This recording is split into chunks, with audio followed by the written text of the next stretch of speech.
बच्चों, हम पढ़ रहे हैं कक्षा 8 का विज्ञान विषय का अध्याय 9 जंतुओं में जनन। तो इस पाठ के पिछले भाग में हमने मानव जनन अंग के बारे में समझा था और हमने नर युग्मक और मादा युग्मक क्या होते हैं इसको भी अच्छे से समझ लिया था। हमने निषेचन तक की प्रक्रिया का अध्ययन कर लिया था। अब आगे हम पढ़ेंगे भ्रूण का परिवर्धन किस प्रकार से होता है, यानी कि निषेचन के पश्चात किस तरह से युग्मनज का निर्माण हो रहा है और वह युग्मनज जो है भ्रूण में कैसे परिवर्तित होता है। तो चलिए शुरू करते हैं। तो बच्चों, हमें पता है कि जब निषेचन की प्रक्रिया हुई थी तो उसके बाद में युग्मनज का निर्माण हुआ था और ये जो युग्मनज होता है ये लगातार विभाजित होता रहता है। युग्मनज में हमने देखा था कि जब प्रारंभिक अवस्था थी तो उसके अंदर एक कोशिका तथा दो केंद्रक उपस्थित थे। एक केंद्रक जो था वो किसका था? अंडाणु का था, जबकि जो दूसरा केंद्रक था वो किसका था? शुक्राणु से प्राप्त हुआ था।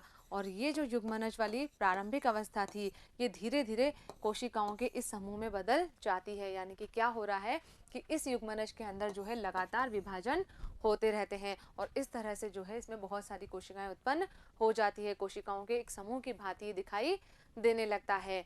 आगे क्या होता है इसमें कि ये जो कोशिकाएं हैं ये लगातार समूहीकृत होने लगती है। कोशिकाएं जो है अपने अलग अलग समूह बना लेती है कि कौन से समूह को जो है किस अंग का या किस तंत्र का निर्माण करना है, यानी कि विभिन्न ऊतकों और अंगों में जो है ये परिवर्तित हो जाती है। और ये जो परिवर्तित होती हुई संरचना है ये क्या कहलाती है?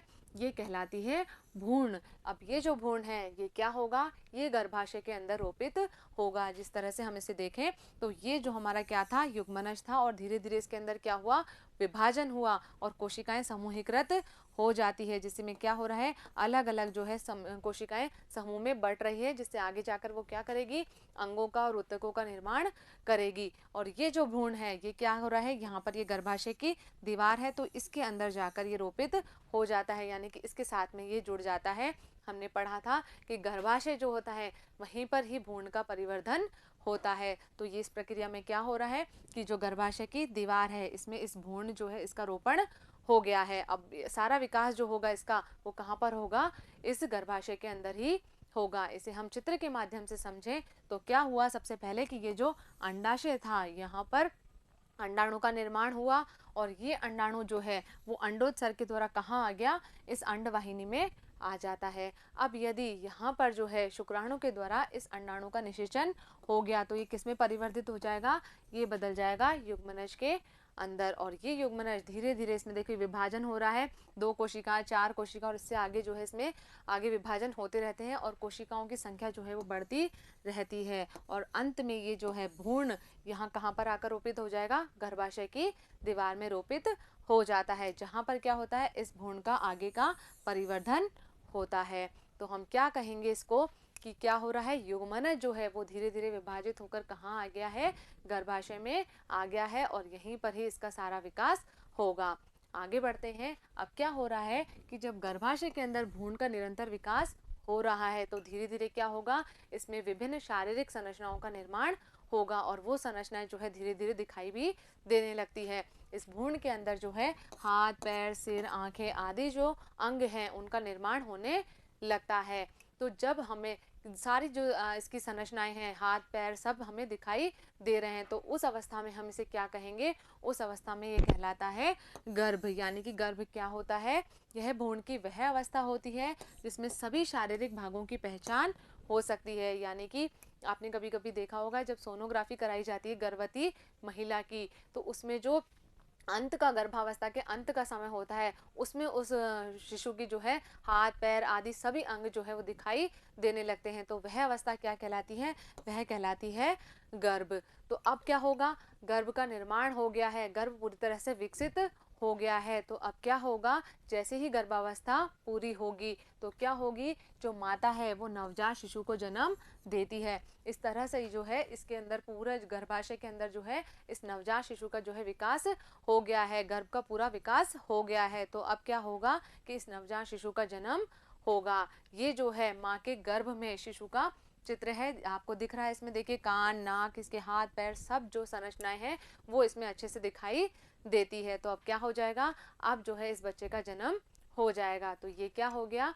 ये हो गई मानव के अंदर गर्भावस्था पूरी। चलिए अब आगे हम देखते हैं कि कि जो मुर्गी है उसके अंदर भ्रूण का परिवर्धन कैसे होता है। तो बच्चों हमें पता है कि जो मुर्गी है उसके अंदर भी आंतरिक निषेचन होता है, यानी कि निषेचन की प्रक्रिया जो है वो मादा के शरीर के अंदर ही होगी। परंतु मुर्गी जो है वो मानव की भांति बच्चों को जन्म नहीं देती है। क्या देती है मुर्गी? अंडे देती है। तो अब ये प्रक्रिया कैसे संपन्न होती है? तो मुर्गी में क्या होता है बच्चों कि निषेचन के जो है तुरंत बाद ही युग्मनज का निर्माण हो जाता है और ये जो युग्मनज है वो लगातार विभाजित होता रहता है और अंडवाहिनी में जो है नीचे की ओर बढ़ता रहता है। अब जैसे जैसे ये नीचे बढ़ता रहता है तो इस पर जो है एक आवरण चढ़ता जाता है, यानी कि एक सुरक्षित परत चढ़ती जाती है, जिसे हम क्या कहते हैं? उसे कहते हैं हम कवच। आपने देखा होगा जो मुर्गी का अंडा होता है उसमें ऊपर जो है एक कवच पाया जाता है। अब जब इस कवच का निर्माण जो है पूरी तरह से हो जाएगा, यानी कि कवच जो है पूर्ण रूप से बन जाता है, तो क्या करती है मुर्गी जो है अंडा देती है, यानी कि इस अंडे का निर्मोचन करती है, अंडे को अपने शरीर से बाहर निकालती है और कुछ समय बाद ये क्या करती है मुर्गी उस अंडे पर बैठ जाती है, यानी कि उस अंडे को सेती है। उसे हम क्या कहते हैं? ऊष्मायन। या क्या कर रही है मुर्गी जो है उस अंडे को थोड़ी गर्मी प्रदान, ऊष्मा प्रदान करती है। तो इसके बाद में क्या होगा? उस अंडे से चूजे का जन्म होगा। तो इस प्रक्रिया के अंदर जो है 3 सप्ताह का समय लग जाता है। अंडे को जो है चूजा बनने में 3 सप्ताह का समय लग जाता है और जैसे ही समय पूरा होता है तो क्या होता है? जो चूजा होता है वो इस अंडे को तोड़कर बाहर आ जाता है, यानी कि इस कवच को जो है वो तोड़कर वो चूजा बाहर आ जाएगा। तो इसे हम क्या कहते हैं? इसे कहते हैं अंडे का प्रस्फुटन, यानी कि अंडा जो है कवच क्या हो रहा है? टूट रहा है, तो अंडे का प्रस्फुटन हो रहा है। उसमें से क्या आ रहा है? उसमें जो है ये चूजा बाहर निकल के आ जाता है। तो नेक्स्ट है हमारे पास में जरायुज एवं अंड प्रजक जंतु, यानी कि क्या हो रहा है कि कुछ जंतु जो है सीधे ही शिशु को जन्म दे रहे हैं, यानी कि बच्चे पैदा कर रहे हैं, जबकि कुछ जंतु जो हैं वो बच्चे नहीं देकर क्या कर रहे हैं? अंडे दे रहे हैं। तो हम क्या कहेंगे कि वे जंतु जो सीधे ही शिशु को जन्म देते हैं, यानी कि क्या हो रहा है? सीधे ही इनमें जो है विकसित शिशु का जन्म हो रहा है, वे क्या कहलाते हैं? जरायुज जंतु कहलाते हैं। उदाहरण अगर हम इसके देखें तो मनुष्य, गाय, बकरी, ये सब क्या है? जरायुज जंतु हैं, क्योंकि ये क्या करते हैं? सीधे ही शिशु को जन्म देते हैं। इसके अलावा वे जंतु जो क्या करते हैं? अंडे देते हैं, वे क्या कहलाते हैं? अंड प्रजक जंतु कहलाते हैं। उदाहरण इसके हम देखें तो मुर्गी, छिपकली, तितली, ये सब क्या करते हैं? अंडे देते हैं और जिनसे क्या होता है? बाद में शिशु बाहर आता है। तो ये क्या हो गए? अंड प्रजक जंतु हो गए। चलिए आगे बढ़ते हैं। आगे हम देखते हैं कि शिशु से जो है वयस्क का निर्माण कैसे होता है। बच्चों चाहे वो नवजात जन्मे प्राणी हो या फिर अंडे के प्रस्फुटन से बाहर आए हों, सभी शिशु क्या करते हैं? धीरे धीरे जो है लगातार परिवर्तित होते रहते हैं, वृद्धि करते रहते हैं। और कब तक करेंगे? जब तक कि वो पूर्ण रूप से वयस्क में रूपांतरित नहीं हो जाएं। जैसे कि यहाँ हम जो है रेशम कीट के अगर बारे में बात करें तो क्या हो रहा है इसमें? अंडे से जो है लार्वा यानी कि इल्ली का निर्माण होता है। अंडे से जो है लार्वा बाहर आता है और वो लार्वा जो है किस में बदल जाता है? कुछ समय पश्चात प्यूपा में बदल जाएगा और प्यूपा जो है वो वयस्क कीट के अंदर बदल जाएगा, वयस्क रेशम के कीट में बदल जाएगा। इसके अलावा अगर हम देखें मेंढक में, तो मेंढक में क्या होता है कि मेंढक का अंडा जो है उसमें से क्या निकलेगा? टेडपोल यानी कि लार्वा जो है उसमें से निकलता है और ये लार्वा जो है धीरे धीरे वयस्क में रूपांतरित हो जाता है। चित्र अगर हम देखें तो मेंढक ने क्या किया? इस वयस्क ने अंडे दिए और ये अंडा जो है पहले आरंभी टेडपोल में बदलेगा और उसके बाद में इसमें क्या होगा? अलग अलग इसमें परिवर्तन आएंगे और धीरे धीरे ये क्या होगा? बाद वाले टेडपोल में बदल जाएगा और उसके पश्चात जो है ये वयस्क में बदल जाएगा। तो इसमें क्या हो रहा है? इनकी जो शारीरिक संरचनाएं हैं उनके अंदर भी परिवर्तन आते हैं। तो ये जो इसमें रूपांतरण होते हैं ये कहलाते हैं कायांतरण। कायांतरण क्या होता है बच्चों? कि विशेष परिवर्तनों के साथ जो है टेडपोल जो है यानी कि जो टेडपोल अवस्था है वो किस में बदल रही है? वयस्क में रूपांतरित हो जाते हैं। यानी कि क्या हो रहा है इसमें? अलग अलग परिवर्तन जो है वो भी दिखाई देते हैं। चलिए अब आगे बढ़ते हैं।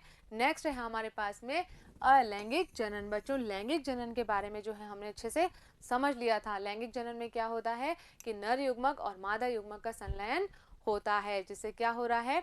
युग्मनज का निर्माण होता है। तो यह प्रक्रिया लैंगिक जनन कहलाती है। लेकिन जो अलैंगिक जनन की प्रक्रिया है ये थोड़ी अलग होती है। इसमें क्या होता है कि इसमें केवल एक ही जनक जो है वो नए जीव को उत्पन्न करता है, यानी कि इसमें नर और मादा दोनों की अलग अलग आवश्यकता नहीं होती है। एक जनक के द्वारा ही जो है नए जीव की उत्पत्ति हो जाती है। तो वो क्या कहलाता है?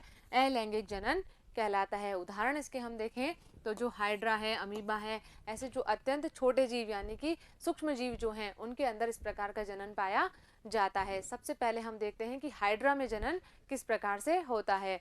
तो बच्चों ये है हाइड्रा, तो इसके अंदर जनन की अलैंगिक जनन विधि से होता है।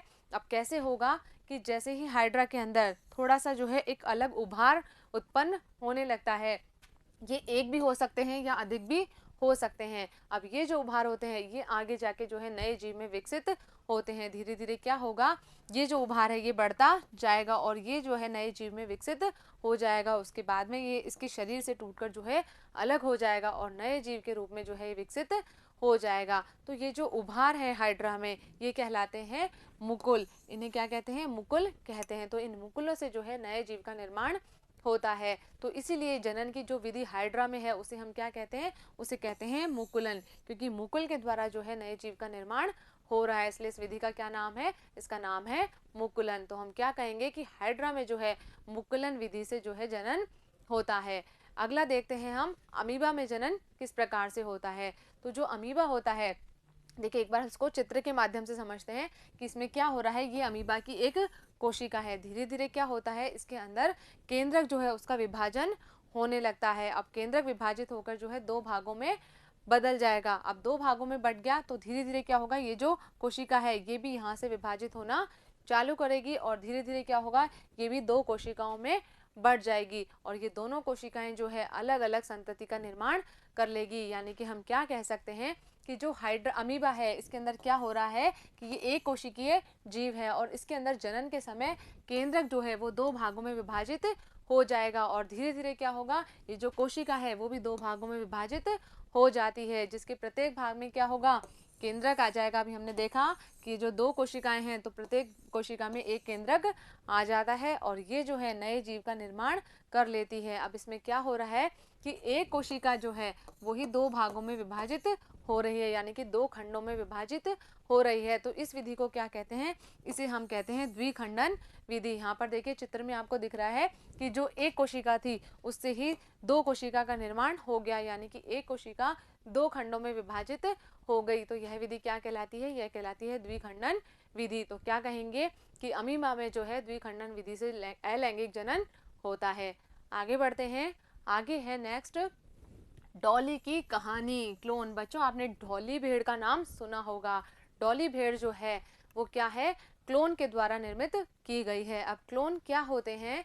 क्लोन जो है किसी समरूप कोशिका या अन्य जीवित भाग अथवा किसी जीव के संपूर्ण भाग को ही कृत्रिम रूप से उत्पन्न करने की प्रक्रिया क्या कहलाती है? क्लोनिंग कहलाती है। इसमें हम क्या कर रहे हैं, किसी जीव को या फिर उसके किसी अंग को जो है हम कृत्रिम रूप से निर्मित कर रहे हैं, तो वह प्रक्रिया क्या कहलाती है? क्लोनिंग कहलाती है। अब जो डॉली भेड़ है, देखिए इस तरीके की भेड़ है, ये डॉली भेड़ है जिसका निर्माण जो है वो क्लोनिंग की प्रक्रिया के द्वारा किया गया है। कैसे किया गया है इसका निर्माण? कि जो इयान विल्मर थे और उनके सहयोगी थे, उन्होंने क्या किया था, स्कॉटलैंड जो है वहाँ के रोजलिन इंस्टीट्यूट में इस भेड़ की क्लोनिंग की थी। कब की थी इन्होंने? 5 जुलाई 1996 को जो है इसकी क्लोनिंग की थी, यानी कि इस भेड़ का जन्म हुआ था। और क्या नाम रखा था? इसका नाम रखा था डॉली। और यह जो है क्लोन किए जाने वाला पहला स्तनधारी था, यानी कि सबसे पहला स्तनधारी जिसकी क्लोनिंग की गई थी वो कौन थी? डॉली भेड़ थी। कि इसमें दो अलग अलग किस्म की भेड़, पहली कौन सी थी? फिन डॉर्सेट भेड़ और दूसरी थी स्कॉटिश ब्लैक फेस ईव। ये दोनों भेड़ों को जो है इनका इस्तेमाल किया गया इस डॉली भेड़ की क्लोनिंग में। क्या किया गया इस प्रक्रिया में कि ये जो डॉर्सेट भेड़ थी इसकी जो है स्तन ग्रंथि से एक कोशिका ली गई और जो दूसरी भेड़ है हमारे पास में कौन सी? ब्लैक फेस ईव, इसकी अंड कोशिका, यानी कि जिसमें क्या था, ये अंडाणु जो है वो कोशिका इसकी ली गई और इस कोशिका के केंद्र को क्या किया गया? नष्ट कर दिया गया। इसके केंद्र को नष्ट कर दिया और ये जो सामान्य कोशिका थी इसके केंद्र को निकालकर इस कोशिका के अंदर जो है इसको स्थापित कर दिया गया। अब धीरे धीरे जैसे इसका विकास हुआ तो ये जो ब्लैक फेस भेड़ थी इसके गर्भाशय में जो है इस कोशिका को वापस से स्थापित कर दिया गया और जो सामान्य रूप से इस भ्रूण का परिवर्धन हुआ उससे भेड़ का जन्म हुआ। अब वो जो भेड़ थी यानी कि कौन सी, डॉली भेड़, वो दिखने में कैसी थी, इस डॉर्सेट भेड़ की जैसी, यानी कि इसने जन्म तो किसके शरीर से लिया, इसने इस ब्लैक फेस ईव भेड़ से जन्म लिया, लेकिन इसके जितने भी लक्षण थे वो किसके समान थे, इस डॉर्सेट भेड़ के समान थे। क्यों थे, क्योंकि केंद्रक किसका था, इस भेड़ का था, तो इसलिए इसमें दिखाई देने वाले सभी लक्षण, देखिए चित्र में भी जो है ये बिल्कुल इसके समान दिखाई दे रही है। तो ये क्या हुई, ये इस भेड़ की क्लोनिंग हुई और इस तरह से जो है इस डॉली भेड़ का जन्म हुआ। तो बच्चों यहाँ पर जो है हमारा ये पार्ट कंप्लीट हो गया है और हमने जो भी इसमें बातें करी है वो आपको अच्छे से समझ में आ गई होगी, आपने इनको अपनी कॉपी में भी नोट कर लिया होगा। तो अब हम अगले वीडियो में मिलेंगे इस पाठ के अभ्यास प्रश्नों के साथ में। तब तक आप पढ़ते रहिए, आगे बढ़ते रहिए। धन्यवाद।